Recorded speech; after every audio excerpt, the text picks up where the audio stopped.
Yeah, and so you really want like a backboneless agent No. listing your house? No. They're too chicken shit to tell you that, hey, your furniture looks like ass. Hey, be nice. Be nice. Because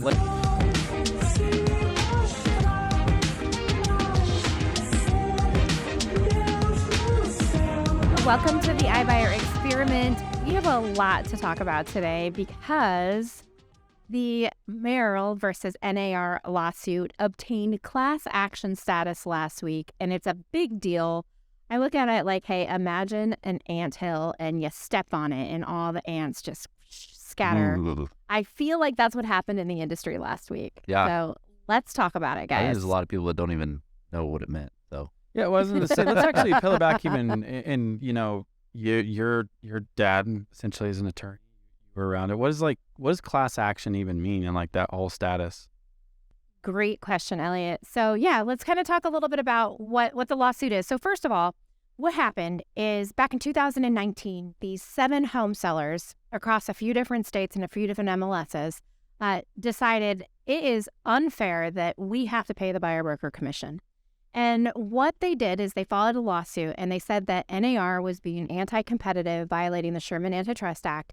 And they said that the actions of NAR and the buyer broker compensation agreement is anti-competitive, caused them to pay inflationary commissions, and also is, basically unfair. Yep. So that was the allegation. Now, since then, because it obtained class action status, what happened is they petitioned the court. And they said that we're not the only ones aggrieved here. Anyone under this architecture of compensation was aggrieved. And so what they did is they petitioned the court to make the case class action status across. Now this is the big part. So let's talk about the defendants in the case. It's the National Association of Realtors. It's also Anywhere, which is Coldwell Banker, Century 21, Long & Foster, Sotheby's. It's RE/MAX. It's Keller Williams. And it's Berkshire Hathaway. Now, All the big boys. All the big boys. And it doesn't just stop there. It also includes 20 different MLSs, most of which are like the top MLSs. yeah, our MLS is in it, right? Yep. The Arizona Regional MLS is in it. Yeah. We will link in the description all of the MLSs that this encompasses. That way, if you're curious, you can just check it out here. And it includes a roughly 40% of the realtor ecosystem. That's insane. It's massive. It's massive. And so what it did is it basically allowed any home seller that sold a home with one of those real estate brokerages in one of those MLSs from March 6th, 2015 to December 31st of 2020, which we're talking like... Yeah, that's a lot of... I have the number for us here. That's a lot of transactions. That's about, rough estimate, about 13 million home sales. I took all of the home sales from 2015 to 2020, and I calculated them to be about 30 something million, and then I took 40% of them, assuming that 40% of the population of realtors, it's a rough estimate. It's not great science, but ballpark. About 13 million home sellers potentially can join this class action suit. And That's a insane. potential of $300 billion in damages. That could have been a little bit of an aggressive estimate on my behalf, but $500 billion. no doubt. When you add in treble damages and whatnot, no doubt, this is big.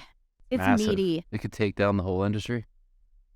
Maybe. So I think it could It cause could. It has a potential. NAR to fall. it It has a potential. It has a potential. it has the potential to be a very lengthy, litigious, costly, chaotic mess for years. So Yeah, because big tobacco, when they were taken down, it took years Yes. and years and years. So right, because it's not like this is going to happen tomorrow. it's No. exactly. There's not Business as usual until it's not. Okay, we're done. Okay, bye. Don't stress. Podcast's over. No, I don't think the agents need to stress either. No, right? I don't We either. don't think that. No, there's plenty of time to get ready. So you gave a couple of scenarios, but there's a couple of pieces of it that are, I think, valid, right? I mean, that's obviously why it is class action, all of these other things. So you have for example, a listing that is obtained by a listing agent. They're offering a cooperating commission by that buyer's representative. And I know part of this, right, that was, I think, added on, or I don't remember if it was a part of the original one, but where the sellers aggrieved because they're saying, hey, why am I paying a commission to negotiate against myself? Right. That's exactly the merit of the case. And, to be real, There's validity to that. there's validity to But it. they're paying the commission to the seller, To the listing the agent. listing agent. Right. And then the Mhm. listing agent is sharing that commission. That's how it is. But I think it also depends on how it's outlined in the documentation per each different state. Because then here's the other problem that's done in the industry. We all know how many real estate buyers representatives. Right. It's free to work with me. Right. And the lawsuit kind of mentions the whole it's free, my services are free to It's you. not free. It's not free. And then also something else that I thought was really interesting because I haven't read Merrill versus NAR. I haven't read the original complaint yet. But I did print out the ruling for the class action status, and I started reading that, and I only got like 10 pages in. But one of the interesting things about this is they allege that the practice, they call it the filtering of the commission field. And they allege that buyer representatives will filter out lower compensations and not show homes because the whole I thing didn't know is if that was impossible. Is that possible? In some MLSs, Yeah. it is, huh? yeah. Oh. So Or people pushing new builds. or manual, they're manually selecting They're the gonna- ones. like, that's a 1% app. About to pass and, that law. and to Yep. be real, Yep. when we take a listing and we have the conversation with the seller about like, hey, Yes. my services are 7% and I like to give away 3.5 to the buyer broker. I don't like to give away less because I don't want your house not getting shown. And that's just the reality. It's human nature. Or though You charge us 7. You're right. When they go in and Dang. talk about commission, they'll say, well, we got to pay the buyer's agent X amount because that's non-negotiable, and that's what it's going to take for that buyer's representative to put your house at the top of the list. Exactly. And so we all kind of know that it happens and the lawsuit points it out. So that is, I don't think it bodes well in our favor, to be real. However, I'm reading more of, the briefings and the commentary on the case. And what I'm learning is that even if the plaintiff prevails, that legal analysts think that it could take years and years because NAR will appeal and Oh, well, and not only that, like, where's that? I mean, I realize that the lobbyists and there's funds and whatever else, but I mean, when you're talking about billions of dollars, I mean, yeah, they're going to go after KW, they're going to go after the MLSs, all those places, but when you're talking about tens of billions of dollars. Yeah, I mean, these companies are only worth $500 million. yeah, exactly. That's what I'm saying. Like, it So- doesn't even make sense. Really, okay. It doesn't. I looked up the market cap for like Anywhere and Remax, and it's like, Yep. yeah, like $500 million or $500 million. Yeah. Not $500 million. $500 million. Yeah. It's late in the day today. Yeah. So, yeah, what are we gonna do, guys?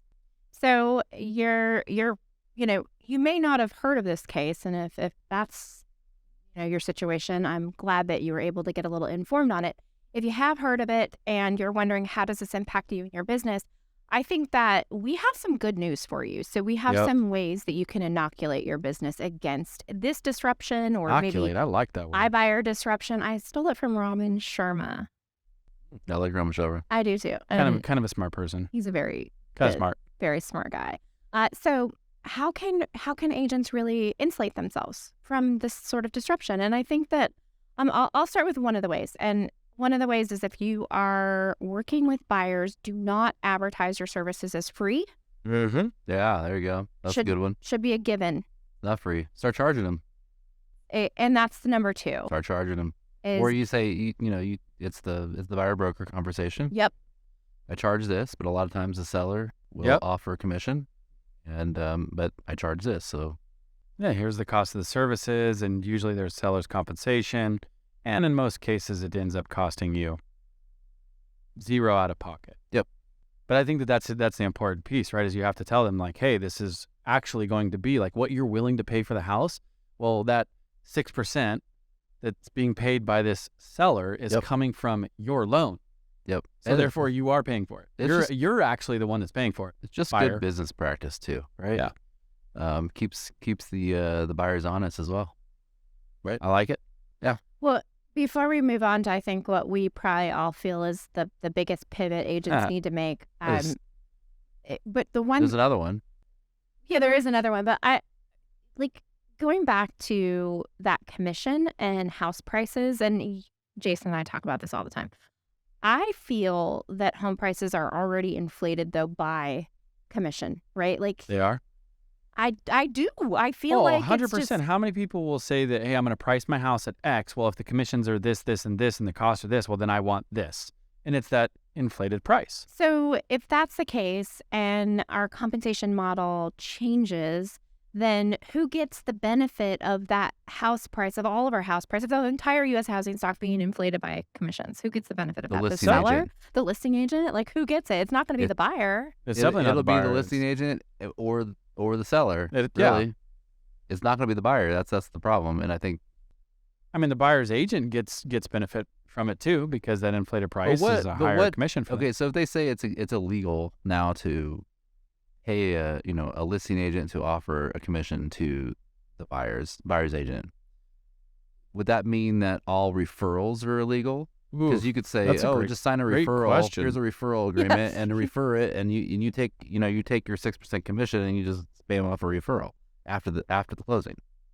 Yeah, like there could be like all these little loopholes. There's ways, yeah. and- I'm sure there's gonna be ways to still pay a buyer's agent to be involved in it, and I'm sure most buyer's agents or most buyers are gonna want Yeah, representation. still charge and then just pay that agent referral for bringing your buyer. Because it would suck to have to sit there and call every single listing agent to go see a house. So you want to go see, like 5-6 houses in a day. That'd be And you gotta call and arrange it all with the listing agents. yeah, that'd be a terrible experience for the buyer. And the thing about the Well- listing agents, they're not gonna want to. But I mean, it's like now they're gonna go. They got to go show all these houses. But think about Zillow. They already bought showing time. Zillow can allow buyers to go on and schedule all of Yeah. their home tours right from Zillow, right within the application that we all use and love. Yep. That's ripe for disruption, right? I mean, that would mean that there's app technology availability with the consumer that they can go on, like a Redfin or a That's Showing probably why a time. bunch of agents were pissed when Zillow bought that, right? Yep. Absolutely. They can see the writing on the wall. Yep. Yes. Well, not only It's that, coming. but the amount of data that Showing Times it gives as well. Like, right, you want to talk about the trends, access the lockbox, you know what's up. Yeah, and it's all Yep. trust, right? Because I mean, really, if you can verify a buyer out there, if a seller can feel the trust that, hey, this buyer that came through Showing Time through Zillow is verified through Zillow, I'm okay with them walking through my house. Exactly. Yep. Well, and that's I'll like walk down the street and let them walk through. I mean, I let you sell a car, you let somebody drive it around. You're like, yeah, go drive it Yeah. on the block, right? Yep, that's part of the 'cause you process. get a copy of their license or something that makes you feel okay with it. Well, it's the same with like Airbnb. What did they do? Why are they so successful? They commoditize trust. That's it. It's There like could be point. some sort of kind of insurance policy that Zillow has.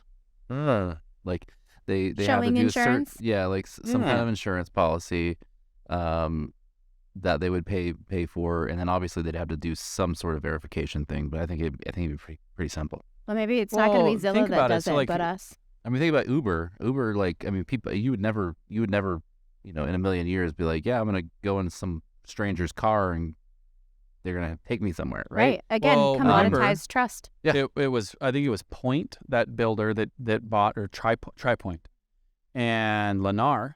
They started doing showing lists. You had to take a picture for their app or their site of your ID. It would upload it, would scan it, then it would kick you back a code with it, and then the showing slot in which that you could access the property.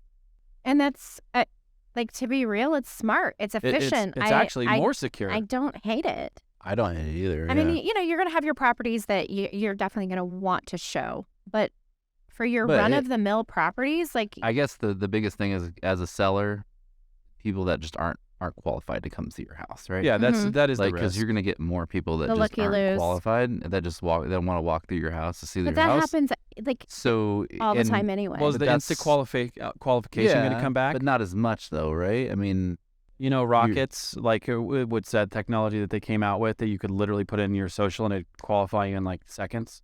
yeah, and it might not be I mean, not, yeah, I'd Good. say it wouldn't, Yeah. that wouldn't bode well for people like us.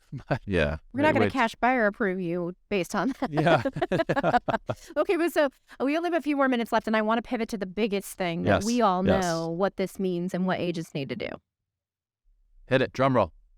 Go for it, Elliot. List more properties. Yeah. That's, I mean, It's like so simple. oh, shocking. go after sellers, What always guys. has been to me is He to who me is like lives. yeah, that there's a reason. Yeah, leads listings leads to leverage, right? Like there's a reason why there's so many analogies, metaphors around being a listing agent, right? It's because you're controlling the inventory. You want to attract buyers, control the inventory. Yep. That's right. It's not a difficult concept. So it's all about being able to bring a unique value proposition that's going to allow you to get into those selling conversations. That was one of the things that when we were just talking with Cassidy a second ago, really struck a nerve with me when he's talking about like the VA piece and how so many LOs miss this opportunity. And it's this niche and it's such an amazing product where I think it's the same thing, right? I was thinking about our world is where so many people, they will shy away from listing houses because they don't want to talk about, preparing the house to list on the market, like the preconditioning. They don't want to go into a price reduction conversation. They don't want to go into a home selling preparation, what that looks like, and the money they may have to invest in. Hey, sorry, this room looks like crap. It's not going to show well and sell well. Yeah, and so you really want like a backboneless agent No, listing your house? no. They're too chicken shit to tell you that, hey, your furniture looks like ass. Hey, be nice, because Like, I let's like get it. all this crap I out of can- here. can I vouch for And- Jason? Like he would never say anything like that to a No, home Jay's seller. super No. chill. But having That's funny though. Yeah. having grace and empathy and lovingly, we Lovingly saying that your stuff looks like ass. Well, hey, I mean, again, and I'll give a shameless plug here. I think that's why we're going to continue to see concepts like Zoodealio, prop tech, fintech things come in. Yep. Because the amount of pain points that they solve in the marketplace Yeah. is just exponential. It is. You remove everything that we just talked about. You bring in that professional buyer that's not emotional, right? That's actually one of my biggest concerns that we did not talk about is you potentially, if you put this in the power of the buyer dealing with the listing agent, the transaction just went emotional that fast. Yes, because I do. Here's the reality, guys, is I really believe in buyer representation. So do I. And, there's certain segments of the market, especially I think first-time home buyers or maybe those buyers that are feeling a little stuck and frustrated. And agents just really bring so much value in controlling the emotions. 100%. And many times it's the difference between getting the home and not getting the home. So this has epic Yeah. impact on the industry. Some of the contracts and it's just deals just blow up. Yes, without two parties. over Think the about the silly, inspection. I mean, silliest that's like stuff, when you really yeah. start thinking about it, think about the inspection. Dude, the amount of crap that goes on, even after the contract is accepted. We're only talking about getting the contract. What goes on after the contract's expected? What if the house doesn't appraise? Yeah. Well, that's why I was we were talking last week. I don't know if we were talking about this on the podcast or if it was just in general, but we were talking about how it would be really cool if you could use AI to help, facilitate those negotiations. Upload the rule right? book. Yeah. So it's hey, you get the inspection, AI can take that angry response from the buyer that's I want everything fixed and can filter it through. Yeah, here's what to you the should seller, do. make it palatable. So they're going Yep. yeah, maybe I should fix the roof. Yeah. Exactly. Here's a buyer inspection's proposed response. Hey seller, here's how you should respond. If you lead with that, you have a 97% chance that they won't do shit. Yes. So you did a Instagram reel about this lawsuit, and we were reading some of the comments, and there was some really feisty comments about realtors, I don't need a realtor. I can find my house online. But then Yes. we were on a walk last night, and you talked about So much you more were saying than that. well, these people don't understand that the reason why they're able to go and find a house online is because of an agent. Yes. Because the agent listed that property, got pictures taken, submitted it into the MLS. It got Syndicated with syndicated wherever. with all the different websites, so people can find houses online. Shocking. So if they don't have if you don't have agents, you're not going to be able to find the houses online. You're going to have Yeah. all these little different segments of, I got to go here for this neighborhood and here for that neighborhood, and all these different websites to find I properties. see transaction. I know we're pressed on time here, but I see transaction counts with it. If that goes through, actually Going down. declining. Decreasing. Oh, heck, 100%. And especially think about it. Like if you Especially have a house with first-time home termites, buyers. for example, termites, right? Let's say it's a $1,500 repair termite drill, or Yep. $5,000 even, right? Most of your people are gonna freak out when they don't have a proper resource to really understand the scope of the issue, or if there's, windows aren't closing right? Oh well, I need them all replaced, and it's just I could see it causing an And guess who's absolute going to benefit shit from show. this? Institutional buyers, because people will just say, "Screw it, I'm just going to rent." Well, and or they're going to come in, pay these companies. These companies are going to come in and fix all the problems so that the houses are in fantastic condition when they're resold. Hey, so all great stuff, and we could go on for on Yeah, and no, on. so this On is and a on. juicy, But, this is a juicy topic. This is so juicy. But the one thing I want to leave you with is if you are the agent that represented Christopher Merrill, or if you know Whoa. the agent that represented Christopher Merrill, I would love to talk to you. I would love to That's so cool. pick your brain. The most hated realtor in America, No, Christopher Merrill. No, it's the seller. Yeah, this. Oh yeah, the It seller. was the seller. Oh, So that poor well, no, but agent. who's the agent? That's Who's who I the want to agent of talk the seller? to. Yeah. And you know that they probably can't. They're probably under a gag order. But Oh, I'm sure. it's fun to think about. I'm going to find out who that agent was. That's We're gonna. That is cool. Yeah, I That want to would be know cool. who it was and those other 6 home sellers because you have started a ruckus. More than that. You did. So anyway, hey guys, thanks for listening. If you're enjoying this podcast, please like, comment, ring that bell, Share. and we'll be back with you next week.